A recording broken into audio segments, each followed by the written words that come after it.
My name is Jeremy Walton, and this is the cinematography of the Batman. Let's go. Okay, I'm sure some people loved it, some people hated it, but like always, let's stick to the cinematography because we have a lot to talk about the 2022 film The Batman, directed by Matt Reeves and cinematography by Greig Fraser. I just want to mention Fraser recently won the Oscar for Best Cinematography for Dune. If you haven't watched it yet, I did a video, The Look of Dune, digital to film to digital, which you should watch because what they did helped develop the look for the Batman. I want to start with the lighting because I think that's something that stands out when you first watch the trailer and your first thought might be it's a bit dark. I'm not saying that's a good or bad thing, it's just something I noticed and something you'd expect from The Dark Knight. So how did the filmmakers approach the lighting? This is a noir film and most of it is set at night. My concern was that it might be hard to see anything, so I scoured the internet for images that were dark but easy to see, and I collected them in a document format and for myself that I called Dark But Light. You can have a dark image or create a dark image by having pools of light within the frame, and that's exactly what they did. It really is a balance, but for them it really mattered how they made that balance work. What they didn't want to do was add lights for the sake of adding lights to get proper exposure. I didn't want any slashes of light coming from sources that you couldn't explain. A lot of that had to do with story. What kind of lighting would help tell that story?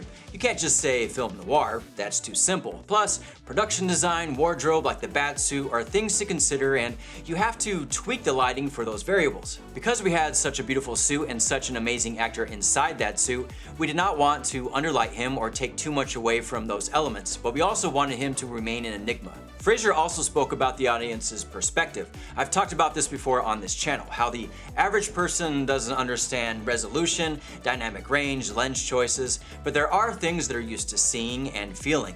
It might be a subconscious thing, but it's a thing. I know that consciously people in the theater aren't thinking about the lighting, they're thinking about the story and the characters, but subconsciously I do think it makes a difference if your mind can explain where each light is coming from. To take this even further, Fraser used a technique you might be familiar with. If not, here you go. He wet down the street like it just rained. When everything is wet, you subconsciously register that it's constantly raining, that the city never dries. It underlines that it's a very difficult place to live in. This is something Fraser used on the film Killing Them Softly. If you want to hear more about that film, check out How to Use Soft Cinematic Lighting in Film, where I discuss how they went about developing their cinematic style. To put you even more into the story, there were other little tricks that were deployed. I'm a fan of filters or doing as much as possible in camera to create your look. And it's not just me. A lot of directors and cinematographers I talk about try to capture a look in camera as much as possible. Don't be afraid to try things out. See how they work, experiment, be a filmmaker. Crazy thought, I know. There were times when Greig would take a filter and put a little bit of silicone on it, so that when you put it in front of the lens and when it got wet, you had the sense that it wasn't just that we were in rain that was perfectly photographed, the lens itself got wet. I know you're probably wanting to hear about the camera and lenses. We're going to get to that. I'm just going to cover the obvious color in the film. There's a vibrant red used in the film, which again is used on a subconscious level. When you watch the film, pay attention how and when they use the color. You can see a change, especially the way the color is used at the end of the film. Red's a powerful emotional color. A lot of the colors in the movie are very urban, very sodium vapory, very fluorescent. There was an opportunity to inject certain key reds and certain key cyans. Now let's talk about cameras and lenses. You might think it was shot on film based on what we already discussed, but it was shot on digital with a twist. To see what some of the top filmmakers use, yeah, I covered that. 2022 Oscars Best Cinematography to find out what's popular and what's not in cinema. The camera of choice for the Batman was the Alexa LF for a few reasons. Large format, beautiful fall off, and shooting digitally meant that we could always see exactly what we were getting and fine-tune the lighting really carefully. Now, the camera is important, but when creating the look, you really need to consider what lenses you use. You have a lot of options for lenses and each one can dramatically alter your image.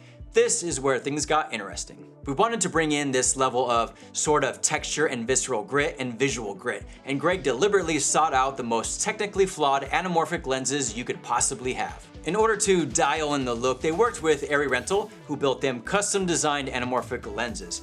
Because of the vintage vibe they were going for from the 70s, they wanted to replicate lenses that were used during that time that were considered rough, or you could say a lot of beautiful imperfections. Literally, the camera house said to us, "You don't want these lenses," and we were like, yeah, no, we do, we like these lenses. The next step was something Fraser applied in the movie Dune, which is why I wanted you to watch the video I did about that. But it's okay if you haven't, you can watch it after. For the Batman, they of course tweaked their process a bit, and this is going to get a little technical. We took the finished digital image and we ran it up to film, and then we scanned it back. In Dune, they did a thing where they ran the negative and pulled it back. We did also in IP so that it was one further generation away, and we did bleach bypass. Some of these terms I suggest you look up. There's actually a lot of information about it if you're curious, but it's all done to achieve a look. You might not have a $100+ million budget, but understanding what they're doing might help you in a cheaper way to pick the right lenses and post-process to get what you want. The last thing I want to cover is their shooting style, and I'd even say editing style.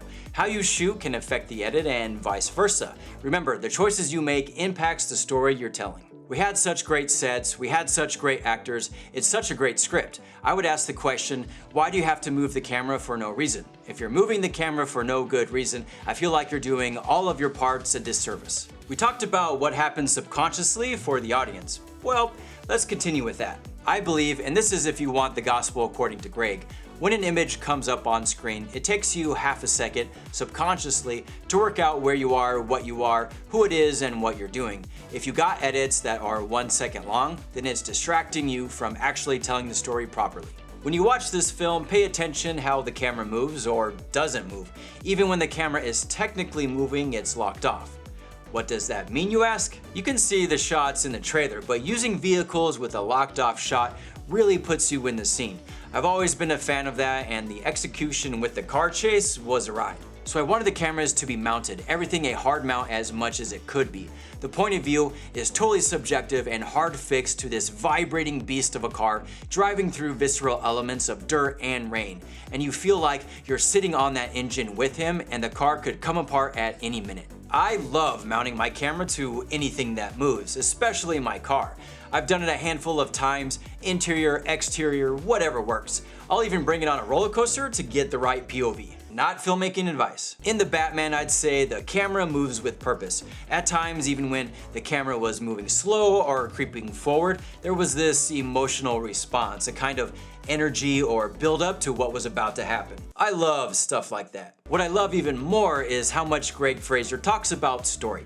A lot of cinematographers talk about story, so I try and echo that. It really is important, and Fraser really makes a point of that on set and tries to create an environment best suited for the cast. It's critical that I set a tone with my crew that says that once the actors arrive, it's their set. They'll hear very little from us. In fact, hopefully, they won't even know we're there. That's my hope and dream.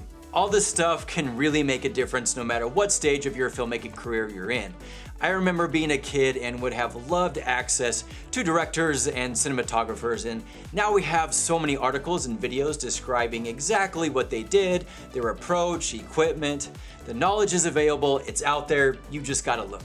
Well, there you have it, the cinematography of Batman. Hope you enjoyed the video. Hit that like button because there's definitely more on the way. Subscribe so you don't miss out. Leave a comment if you want to. Until next time, it's a wrap.